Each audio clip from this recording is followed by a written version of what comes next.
I'm about to present to you the entertaining solution for that old IT equipment when you're stuck with the social distancing and the coronavirus and you can't go out and take it to the recycling because it's closed. 30-pound sledgehammer meets Epson office printer. Now the first thing you want to do before you use your 30-pound sledgehammer to destroy your office printer is make sure you have safety approved PPE on. It means a helmet and eye protection. Second, remove any toner cartridges, remove any printer cartridges, because this stuff gets dust and gets into the air and it could make you very sick if it's destroyed and in the air.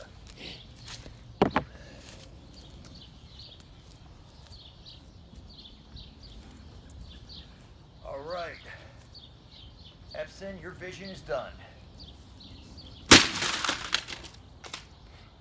Time to end the brilliance.